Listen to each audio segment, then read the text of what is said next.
Bom, essa questão 17 aqui, a gente podia fazer uma crítica forte a ela dizendo o seguinte, né? Olha o que ele diz. Uma moeda se encontra imersa na água de uma piscina cujo índice de refração é 4/3. A moeda está a uma profundidade de 5. Determine a posição da imagem para o observador situado no ar. O que ele não excluiu aqui? Ele devia ter dito para um observador situado no ar que não está olhando numa direção perpendicular à moeda. Porque se a direção for perpendicular à moeda, não existe o efeito de dióptero plano e a profundidade da moeda seria 5. Mas como não tem aqui na alternativa a resposta 5, tu vai ter que fazer o cálculo. Mas ele deveria ter dito aqui, né? Não considerando que o observador está perpendicular ao objeto. Mas enfim. Então, só aplicar a fórmula do dióptero plano. N do observador, N do objeto. Distância da imagem, distância do objeto. O índice do observador, o observador está no ar, então é 1. O objeto está dentro da água, então o índice é 4/3. A distância da imagem eu quero saber e a distância do objeto é 5. Então, 4/3 da distância da imagem é igual a 5. Então, a distância da imagem será 3 vezes 5, 15. 15 dividido por 4. 15 dividido por 4 vai dar 7,5 dividido por 2, que dá 3,75. Resposta Canadá. Tudo bem. Uma questão meio mal escrita, mas enfim, a gente tem que se acostumar com isso, né? Isso acontece bastante nos vestibulares, infelizmente. Bom, essa próxima questão da URGS aqui já é uma questão um pouco mais inteligente. O que ele quer? Ele quer o índice de refração do meio 2 sobre o índice do meio 1, a razão. Então a minha resposta é N2 sobre N1.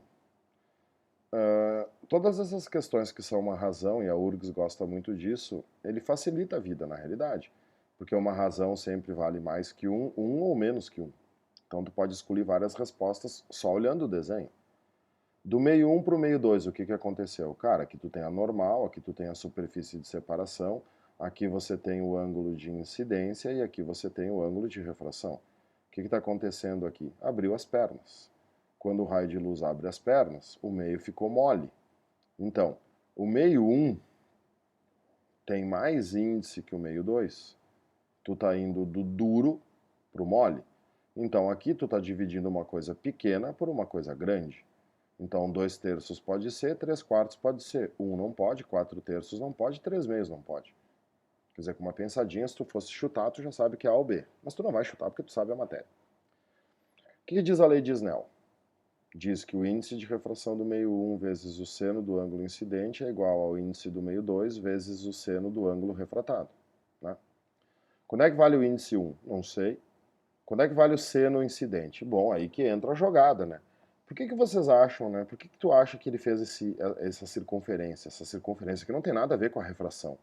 Mas por que ele inventou isso aqui? Para te dar conta que daqui até aqui tu tem a distância da superfície até o centro da circunferência. O que é isso aqui? É o raio da circunferência.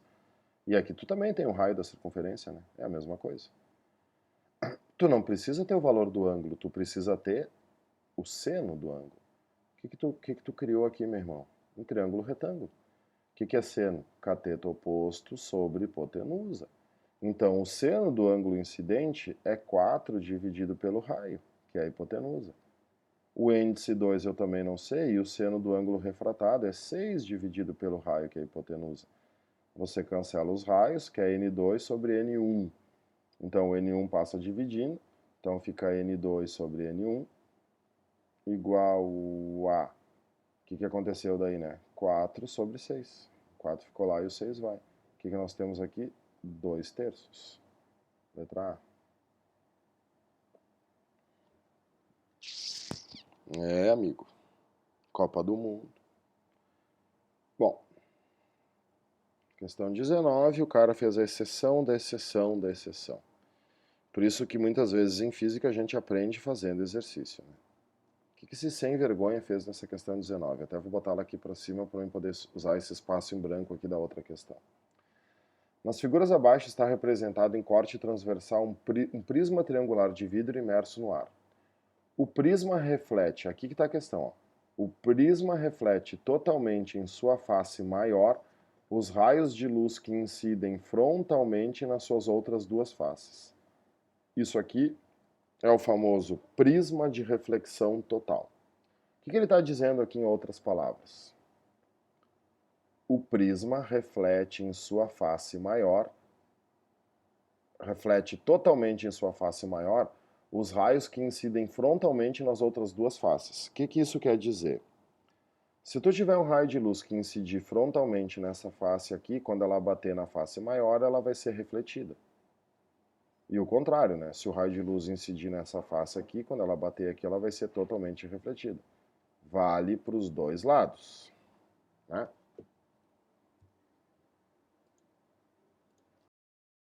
Então o que acontece é que esses prismas de reflexão total, eles permitem que tu tenha uma visualização num ângulo de 90 graus.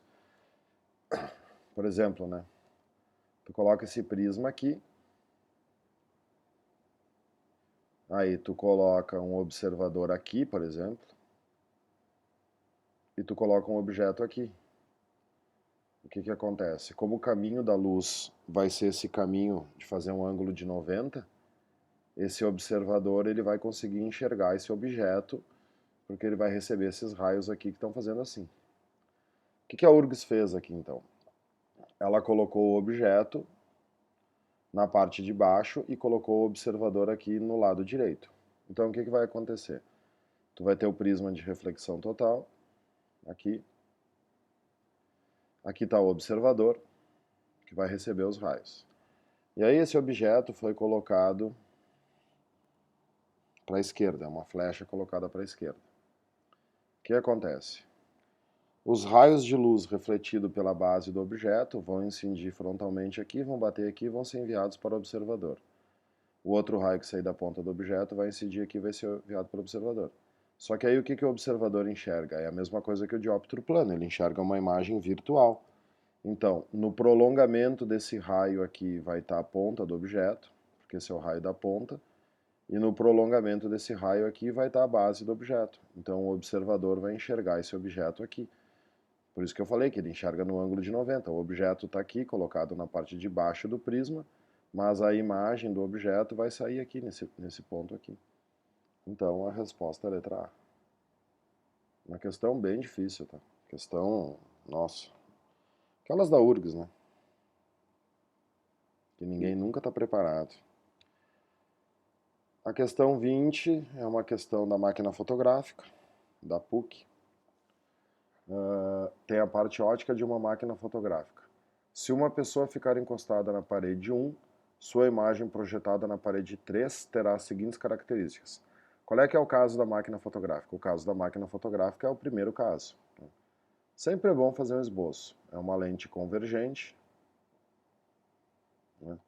Tu vai ter aqui o foco do objeto, o centro do objeto, o objeto fica atrás do centro do objeto, aí aqui tu vai ter o foco da imagem, o centro da imagem, a imagem vai ficar bem pequenininha entre o centro e o foco. A máquina fotográfica é o primeiro caso, a imagem é sempre real, todas as reais são invertidas e menor. Então, virtual não, senão, né, até porque, né, a resposta aqui já diz, ó, a pergunta, sua imagem projetada. Se a imagem é projetada, é uma imagem virtual, é uma imagem real, pode ser virtual. Então, real invertida e menor que a pessoa, com certeza. Aqui, ó, real e direta não existe, real e direta não existe, tu vê? Só sabendo que toda imagem real é invertida e que toda imagem virtual é direta, tu responderia correto. E a 21 da URGS diz que tu tem um objeto delgado com 10 centímetros de altura, está posicionada uma lente esférica delgada convergente cuja distância focal é 25. Então, desenho. Tu tem uma lente convergente, bordas finas, foco do objeto, centro do objeto, foco da imagem, centro da imagem. Diz aqui que a distância focal é 25. Não vou desenhar aqui para não poluir o exercício, então daqui até aqui nós temos 25. Considerando que a distância do objeto à lente é de 50. Se a distância focal é 25 do objeto à lente é de 50, a URGS me colocou o objeto exatamente no centro do objeto. O que a URGS está fazendo? A URGS está fazendo exatamente o segundo caso, Onde é que a imagem fica? A imagem fica aqui, no centro da imagem, é o único caso que o objeto e a imagem possuem o mesmo tamanho. Como a imagem é invertida, ela é real. Então, real e de mesmo tamanho do objeto. Sim, só pode ser letra A. Tu vê como lentes não é tão difícil, lentes, espelhos, né? Depois que tu tem a manha, claro, né? Tem que saber o que tu tá fazendo.